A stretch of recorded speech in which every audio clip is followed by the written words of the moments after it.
Hi there, my name is John Sheehan. I serve on the vestry at St. Paul's, and I'm also a co-chair of the Outreach Commission and the Stewardship Commission. My wife Alexis and I and our children last gathered at St. Paul's in person about 3 months ago now. That's been 3 long months, and a lot has happened in those 3 months. There's been a lot of uncertainty, a lot of sadness, a lot of missed events, encounters, experiences that people were looking forward to. But at the same time, we've seen some amazing things, and we see the ways that again and again God can take these times of darkness and grief and fit them to some greater purpose. Recently, a number of groups at St. Paul's read the book of Acts, which details the days of the early Christians after Jesus' ascension.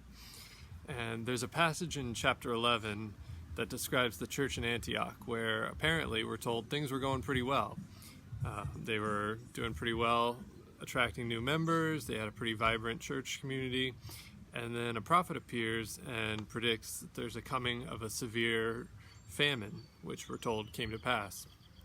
And it's interesting, the author states, the disciples determined that according to their ability, each would send relief to the believers in Judea, and this they did, sending it to the elders by Barnabas and Saul.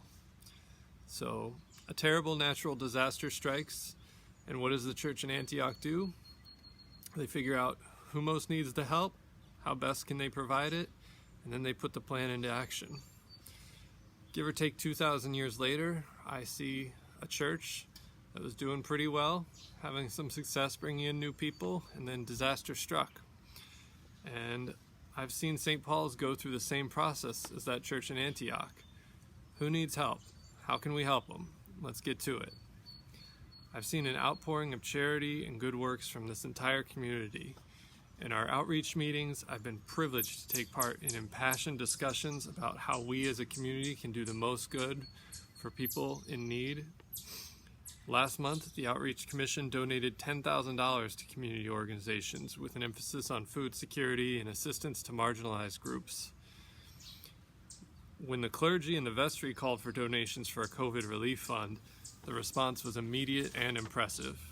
Utilizing a portion of these funds, the vestry approved an additional $20,000 to community organizations working on the front lines to help those in need. And none of that happens without all your support, so thank you.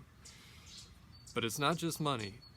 From the very beginning of all this, members of St. Paul's have been out there finding ways to safely and effectively support people in the community.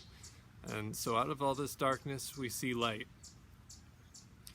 Several days ago, my family came together with others from St. Paul to join in worship together in person at Old St. Luke's outside.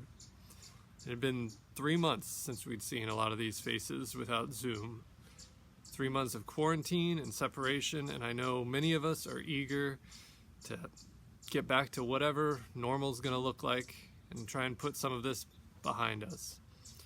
But whenever we're finally able to do that, and when we look back on this time, it'll be easy to remember the hardships and the strain, but we should also remember the unexpected moments of grace we experienced during this time, and the call we've heard and that St. Paul's has answered. Thank you.